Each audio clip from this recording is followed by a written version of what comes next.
Sponsored by Southern Housing.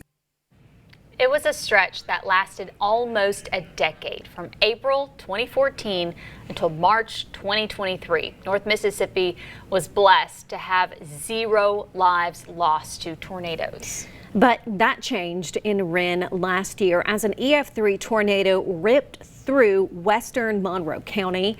That storm, that tornado, killed Ethan and Riley Herndon. In an exclusive interview, our chief meteorologist Matt Lobhon talked with Ethan's widow shortly after that storm ripped apart her life.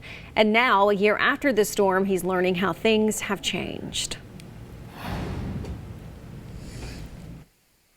You know, I'm here along McAllister Road in Monroe County. I was talking to a woman who lived basically next door to the Herndons, talking about how just close things were for her and her family to not survive as well. Behind me, you see a number of houses very near this area that have been rebuilt over the last year. But down there where those tall trees are, that's Herndon Lane. That's where, of course, the Herndon family lives and survived this tornado that has shaped every moment of their life since. You know, every month on the 24th, it's like, okay, it's been this many months, this many months, this many months, and now it's already been a year. And then it's going to be 2 years, and then 3 years, and I just don't really know how it's already been a year.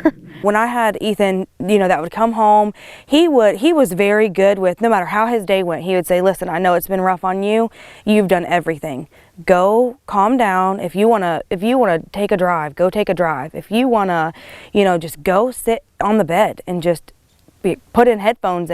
But now when I get home, even when I need to do those things, there's not time for it. It's definitely different out here, but I honestly wouldn't have went anywhere else either.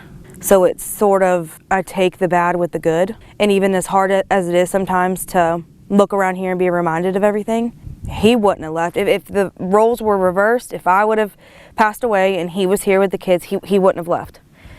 You lived in a manufactured home before. Mm-hmm. Obviously what happened. Why would you do it again? Why do you feel comfortable? Hypothetically speaking, this was not permanent, but it was also something that I could go ahead and just buy. I didn't have to worry about all that stuff. And I knew I was going to have a shelter. That was the biggest factor. If I wasn't going to have a shelter, which really wasn't an option for me, but if I didn't have a shelter, I would have built a house.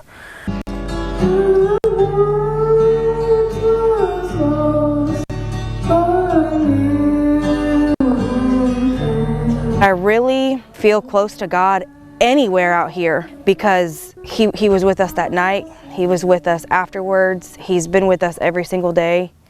And I see that now more than I did a year ago. It's very peaceful out here. And it's still, to me, it's still beautiful despite the broken trees. I mean, it's kind of like my scars, you know? I mean, they're here. It's just part of my story. It's me and the kids, we were pretty broken up too, but we're a lot better.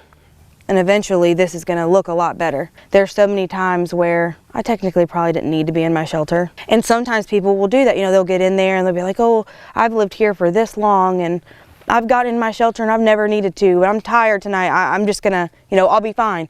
That's what we did. You know, we always had a plan. That night, we didn't. We didn't do what we probably knew in our gut we should have done. And this is what now me and my kids live with every day for the rest of our lives. And Elizabeth's plea is to make sure to have a plan and to go to that safe place when the time comes.